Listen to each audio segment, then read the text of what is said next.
But first I'd like to introduce to you Father Robert Certain, who's going to speak about veterans in just a few moments. Robert Certain served 2 tours in Southeast Asia as a B-52 navigator. His plane was shot down in December 1972, and Robert spent 3.5 months as a POW.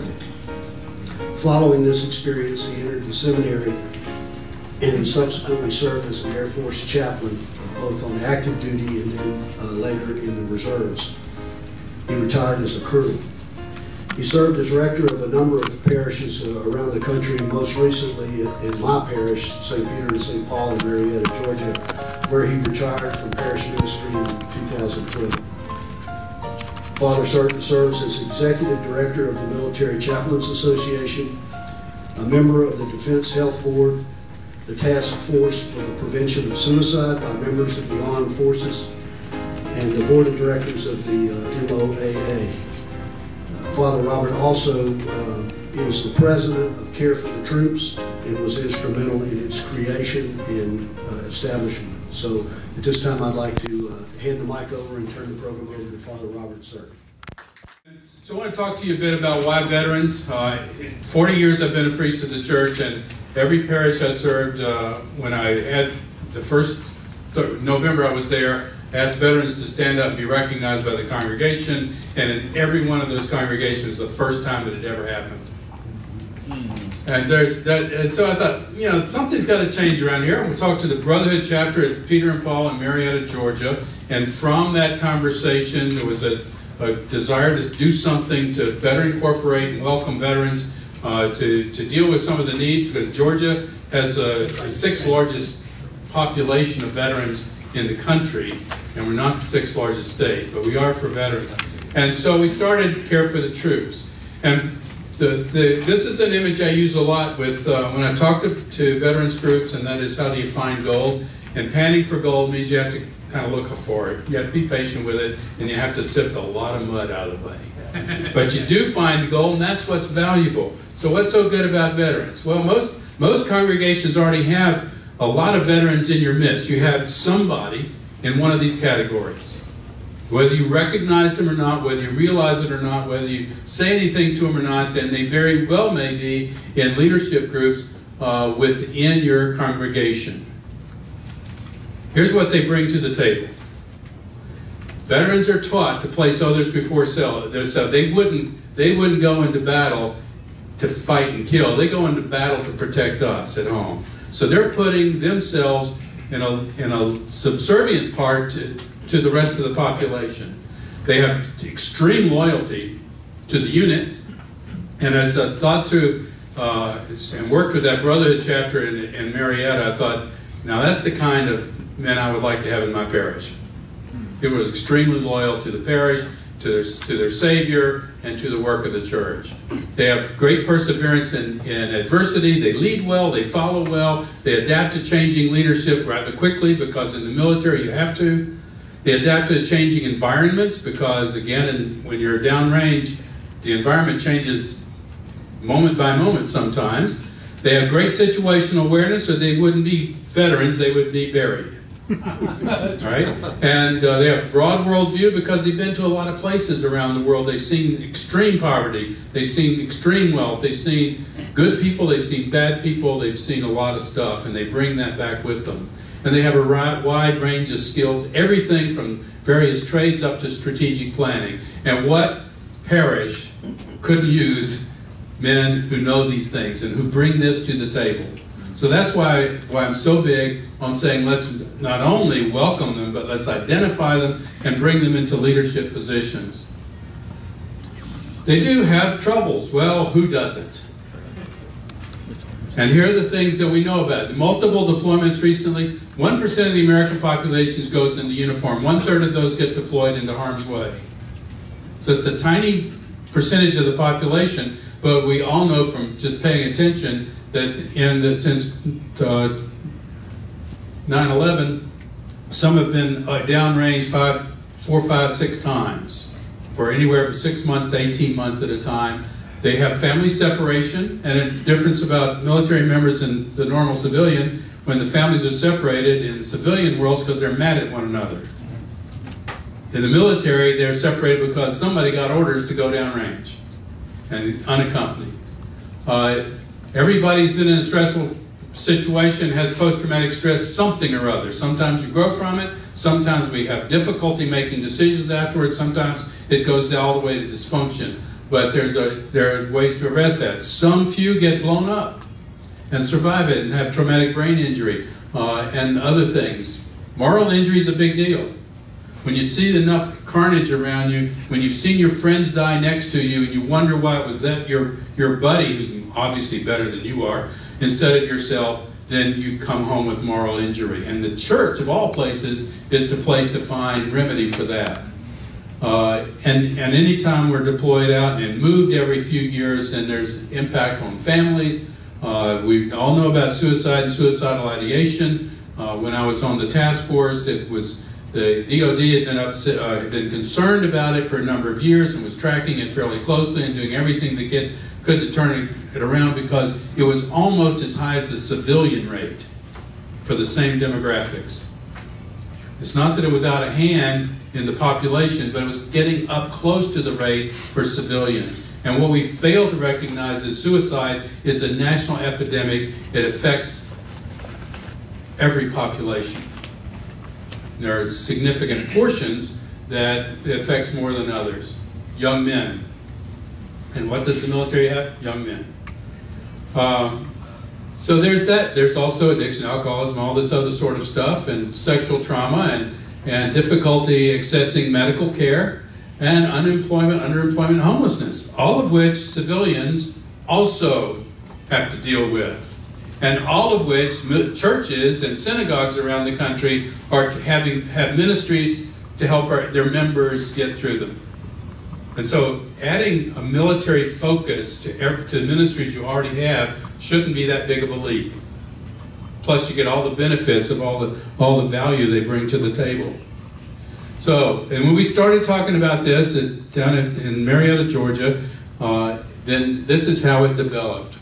We wanted a ministry that was addressed to the military and their extended family members to raise the awareness of the congregation that they were there already, and to create an environment of acceptance so that people would not only recognize them, but welcome them into ministry and into leadership within the congregation.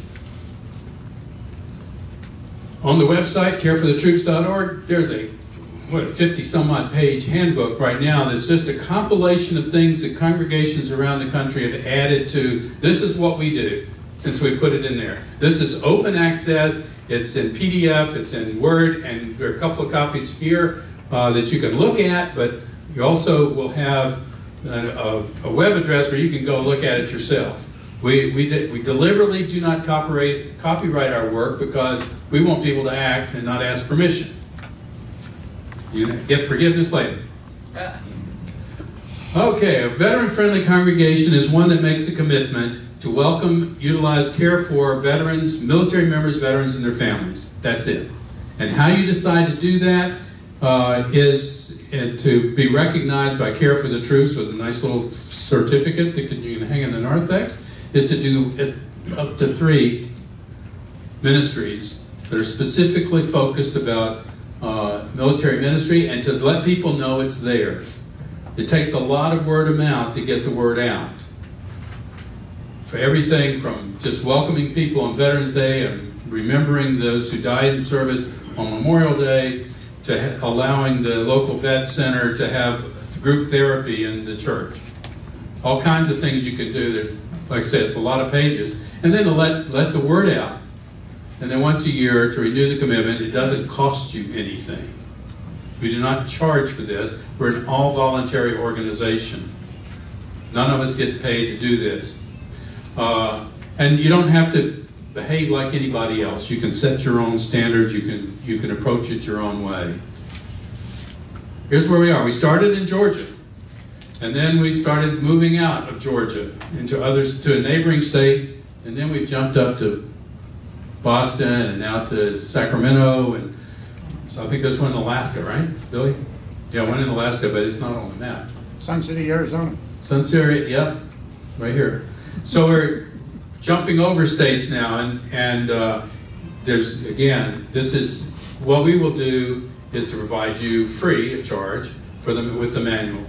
What we'll do is send you a certificate so you can hang it in the narthex and let people know that you welcome military members, veterans, and their families into your congregation. And then you can do other things. We got one of those tiny little flag displays with the service flags on it and put on the table in the narthex with a memory and prayer book, so that if somebody died in the service at any conflict, their names would be in the prayers of the departed. If they had a family member or a close friend is serving currently, they could put it over in the intercessory prayer section, and then we would include those in the prayers for the people. So it's a subtle thing. It raises an awareness, and very gradually people recognize that they are actually welcomed and valued. So what we're asking you to do today is take that sheet of paper that was passed out earlier. If you're not a rector, if you are a rector, sign it and send it in. If you're not a rector, talk to your rector, your vestry, whoever needs, the head of the altar guild, whoever runs the place, and say, look, we need to do this because it's the right thing to do,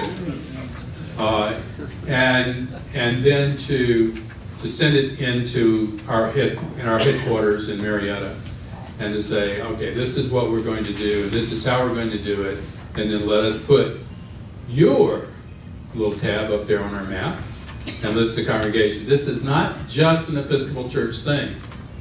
We've got Methodists and Lutherans and Baptists. We've got a rabbi talking to us now that wants to get something started. In the Reformed Jewish community, we've got all kinds of folks.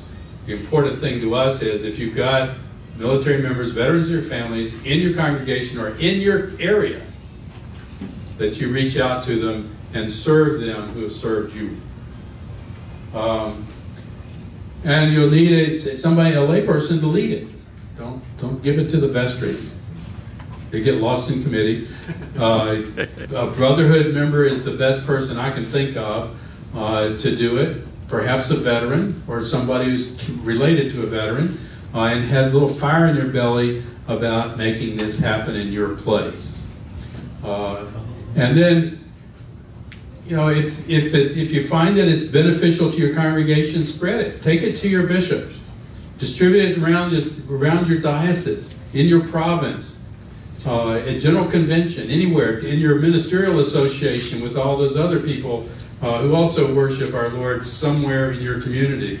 And make this country welcoming to this population, which is so important to our survival as a country.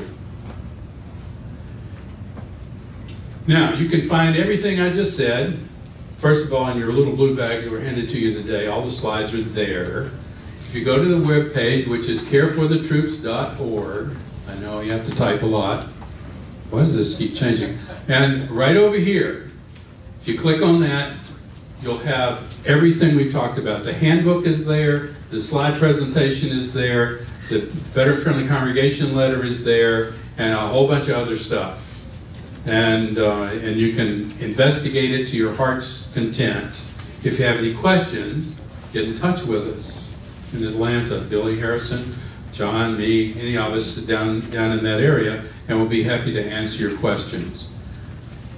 Now, since I was given a limited amount of time and then it got eaten up by all that caterwauling,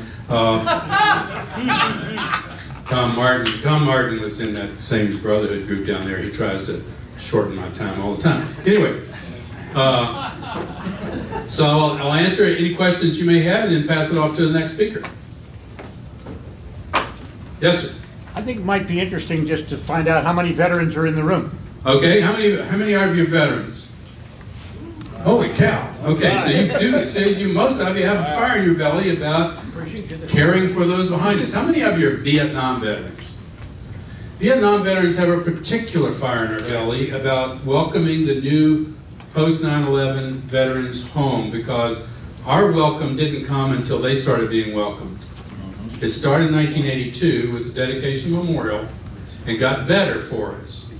But almost as a population without any coaching, the Vietnam veteran decided this new group has got to be treated better. It had to be treated more. It had to be welcomed better back into our community. I'm one of the few Vietnam veterans that got welcomed home. Dinner at the White House and all that good stuff because I managed to live through a prison experience. So all you veterans, you've thought about this, I know, and so here's a mechanism for making it happen and bringing your church into the process of welcoming home. Yes? Yeah, we'll get this so you can get on it. So, you know, a lot of rectors have a whole lot on their plate. And so what would you recommend as the biggest return on investment for them? And what would be the one program that would give the biggest return? Yeah, that's why I say a lay leader needs to be in charge of this. You want the rector to put his thumbprint on it because otherwise it probably won't happen. You might have to get the head of the altar guild to do the same thing. Whoever screens people in your congregation. But go back to that early slide I said, what they bring to the table are men and women now who are willing to lead, to follow the lead, to stay with the program, to develop programs and ministries so that the rector's plate becomes less full. But you had on the one slide about the different types of programs you can institute. Decide which program to institute. You decide any program you want. What do you think is the most effective one for the investment? There's 30 pages of those in there. One doesn't stand up. Okay. Well, I wanted them on my vestry. Huh? I wanted veterans on the vestry who would actually work instead of sit around and vote on stuff and go home and not think about it for 30 days. I wanted veterans as head of the ushers. So instead of standing in the narthex talking to one another, they were standing in the narthex looking for people they didn't know so they could welcome them in. I wanted veterans who were in the pastoral care team because they knew what it was to be injured and they would go and care for people. I wanted veterans who would do any of the work that's laid out there, would teach others, and I think they come with that skill that the themes of their skills are all the things I always look for. And translating the theme of their leadership into the reality of parish life was not that hard. And so when you look down, just start brainstorming what it is what it is going on already that you need to go better. Ask what skill, what talent, what virtue does a veteran bring that can come in there? Or you can look at the most stressful thing on the rector's plate and say, how can we get that one off your plate so that the rector can worry about liturgies and preaching and leading the pastoral care ministries and the teaching ministries and not have to worry so much about whether or not the parking lot is broken. Remember, a lot of our veterans are when they go overseas, they end up infrastructure work. The Corps of Engineers is about building roads, highways, schools, power plants. And so they come back with the skills to do that. They can take care of your facility. And a well-kept facility tells people that you love God. Yeah. All right? Your facility looks like you don't like it, people are not going to come in there. There was another question back here? All the way in back. Yes, sir. Did you tell us where you get your funding from? Where do we get our funding? Billy, do we get funding? Not much. Not much. For the training of licensed professional counselors, we got a grant from a therapy group called EMDR HAP to teach EMDR therapy, which is one of the tools in the VA and DoD toolkit for dealing with post-traumatic stress, and we were able to do it that way. With the congregational piece, it doesn't cost us anything. We did get some funding from the Diocese of Atlanta. The presiding bishop's fund. And our bishop asked all rectors to take the collection from Veterans Day and send it to us, which many of them did, which was helpful really to help us get off the ground. And if I can just say something else about the main focus here for a veteran-friendly congregation is to raise awareness of veterans. In our church, we have the little display out front, but we also carry the American flag in the processional recessional. we have veterans stand up on Veterans Day and Memorial Day. We also, our military ministry takes 2 Sundays a year and does the coffee hour. And we spread and on Veterans Day and Memorial Day, we spread the tables with patriotic things. And we have a prayer, we list all the veterans who are on active duty and in harm's way in our bulletin, and pray for them by name every service. So, I mean, these are just small things that you can do, and there are all kind of other small things you can do as a veteran-friendly congregation to raise the awareness of veterans in your midst and veterans all around, which is what we're trying to do. Well said. Anything else? Gordon? I wanted to add one thing. One thing we got instituted when Father Roberts was our rector was the prayer for our country at every service. And we bring the American flag out to the congregation and we sing a prayer for our country. And I'm telling you what, I get goosebumps every single time I hear all of us sing.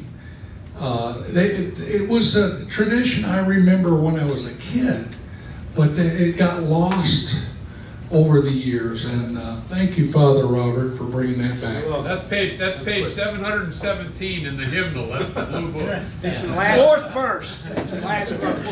Last verse of God of our Father. Now, There's two people in your diocese that needs to know from the get-go that you're involved with this. The first person that needs to be told about this is your canon for congregational growth. That person needs to be on the get-go. Mine in my diocese is a member of the Brotherhood, and he was right there shoulder to shoulder with us. The second person that needs to be known is your bishop. Male or female, I don't care. They need to know that you're doing this. And when you get your certificate back from them, I'm taking my parish's certificate, which we just got this last week. I'm giving it to my bishop so that he can come and make a presentation or send a letter to my priest telling him how happy we are, because we are now the anchor church for the Diocese of Kentucky and the Diocese of Lexington. And I would greatly appreciate or share your joy for seeing you go back home and be the anchor church in your diocese and involve your bishop. Because one of the things that somebody told me was these boys and girls coming home, 55 million of them are unchurched. That is a huge population, and that is a way for you to grow your local parish. Okay? And Father Robert, God love you. Thank you so much. Thank you. Everybody's welcome to look at them. But all of this information is on the website, careforthetroops.org. And one last thing I'd like to say, I read this in the newspaper, and I'm sorry I can't remember where it was on the editorial page, so it's somebody's opinion. But apparently the country, our country, with its short attention span, is starting to tire of welcoming veterans home. We can't let that happen again, folks. Not like Vietnam. We cannot let that happen. And this is a good way to keep the sacrifices and the capabilities of our veterans in the forefront of our congregations.